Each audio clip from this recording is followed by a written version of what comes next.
Hello বন্ধুরা, আবার আমি চলে এলাম তোমাদের সঙ্গে আবারও একটা নতুন রেসিপি শেয়ার করতে। তো দেখো, আমি আজ বানাচ্ছি হচ্ছে খাসির মাংসর আলু দিয়ে ঝোল। একদম সিম্পল ঘরোয়াভাবে করছি। এই গরমে রিচ খাবার খেতে সবাইকারই ভালো লাগছে না, তাই আমি হালকাভাবে করার চেষ্টা করলাম এবং ঘরোয়াভাবে করার চেষ্টা করেছি।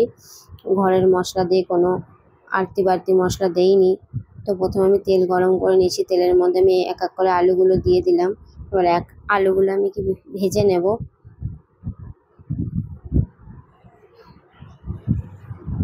তো তোমাদের কার কার প্রিয় খাসির মাংস তো অবশ্যই কমেন্ট করে জানিও।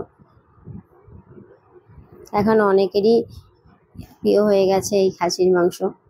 তো আমি আলুর মধ্যে একটু হলুদ আর লবণ দিয়ে দিলাম, যাতে আলু ভাজার কালারটা খুব ভালো হয় এবং নুনটা আলুর মধ্যে ঢুকে যায় ভাজার সময়। তাহলে আলুটা খেতে আরও ভালো হবে। তোমরাও যখন আলু ভাজবে আলুর মধ্যে অল্প নুন আর হলুদ দিয়ে ভাজবে, তাহলে দেখবে আলুটা খুবই ভালো ভাজা হবে এবং আলুর মধ্যে নুনটাও ঢুকে যাবে।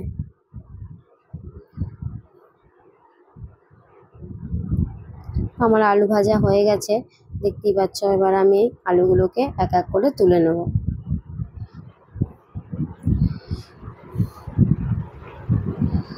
এবার আমি কড়াইয়ের মধ্যে গোটা গরম মশলা, তেজপাতা, শুকনো লঙ্কা ফোড়নে দিয়ে দেবো। আমার এখানে একটা ভুল হয়েছে, দেখো লঙ্কাটা আমি ছিঁড়ে দিইনি, সেই কারণে লঙ্কাটা পটাশ করে ফেটে গায়ে চলে এলো। তোমরা অবশ্যই লঙ্কা সবসময় ছিঁড়ে দেবে, তা না হলে এরকমভাবে ফেটে গায়ে চলে আসার খুব ভয়। শুধু কাঁচা লঙ্কাই কিন্তু ফাটে না, শুকনো লঙ্কাও ফাটে, তার প্রমাণ তোমরা তো দেখতেই পেলে। এবার তেলের মধ্যে আমি কেটে রাখা পেঁয়াজগুলো দিয়ে দিলাম। পেঁয়াজগুলো এবার লাল লাল করে ভেজে নেব।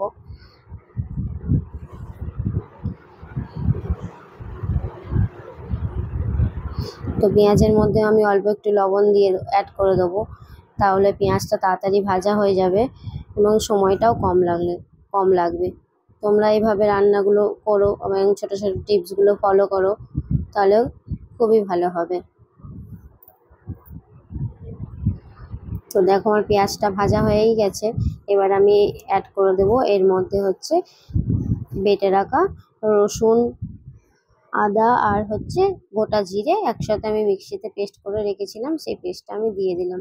এবার পেঁয়াজের সাথে মশলাটা ভালো করে কষিয়ে নেব। আমি কখন কোন মশলাটা কিভাবে দিচ্ছি, তোমরা এই সবগুলো ফলো করেই রান্নাটা করবে, তাহলে দেখবে রান্নাটা খুবই ভালো হবে এবং সিম্পলভাবে রান্নার টেস্টটা অসাধারণ হবে।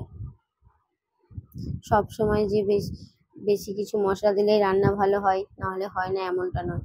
তো আমি এখানে কিছু গুঁড়ো মশলা জলে গুলে রেখেছিলাম, যেমন হলুদ, লঙ্কা আর হচ্ছে ধনে গুঁড়ো। জিরেটা যেহেতু আমি বাটা দিয়েছি আর জিরে গুঁড়ো দিইনি। আর মশলাটা জলে গুলে কেন দিয়েছি বলো তো?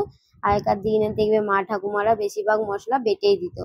তো আমরা তো এখন আর কেউ বাটি না, সময়ের অভাবে বা একটু কুড়েমি বেশি না খাটতে হয় তার জন্য ধরো।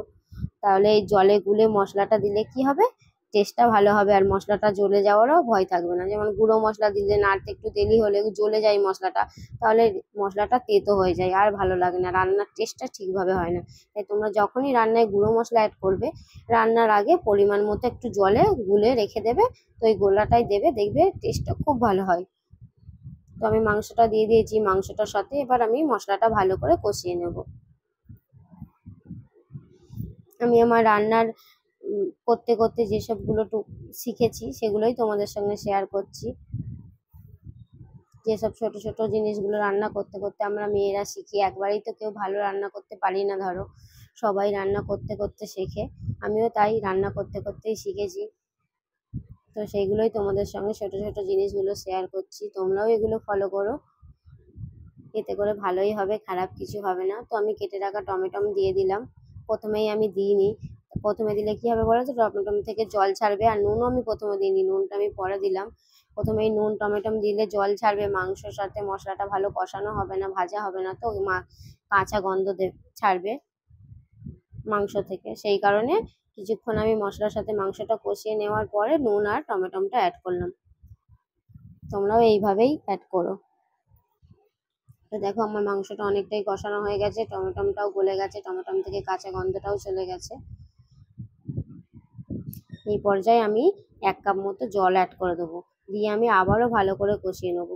এখানে একটা ছোট্ট টিপস, তোমরা যখনই মটন রান্না করবে তো এরকমভাবে 2-3 বার 1 কাপ জল দিয়ে 3-4 বার এবার এরকমভাবে কষিয়ে নেবে। জল দেবে একটু, আবারও কষিয়ে নেবে, পুরো কষিয়ে ভাজা ভাজা করে নেবে। তারপর আবারও জল দিয়ে কষিয়ে ভাজা ভাজা করে নেবে। এরকমভাবে 2-3 বার এই টিপসটা ফলো করবে, দেখবে অসাধারণ হবে টেস্টটা। যারা করো তো জানো, আর যারা করোনি অবশ্যই এই টিপসটা অবশ্যই ফলো করো, করে আমাকে জানিও যে কেমন হয়েছিল। তো দেখো আমার ওরকমভাবে জল দিয়ে 2 বার আমি জল দিয়ে কষিয়ে নিয়েছি। দেখো এরকম ভাজা ভাজা হয়ে গেছে, আর আমি কষাবো না। এবার এর মধ্যে আমি পরিমাণ মতো জল অ্যাড করে দেব।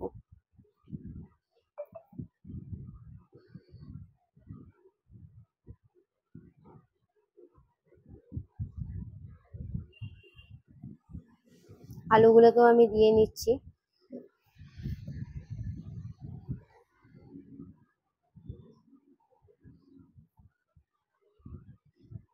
আমি জলটা একটু বেশিই দিলাম, কারণ মাংসটা সিদ্ধ হতে অনেক টাইম লাগবে। আমি যেহেতু প্রেসারে দিইনি, প্রেসারে করিনি, আমার প্রেসারে দিলে ঠিকঠাক ভালো লাগে না স্বাদটা। আমি তো যতবার করি মটন আমি কড়াতেই করি।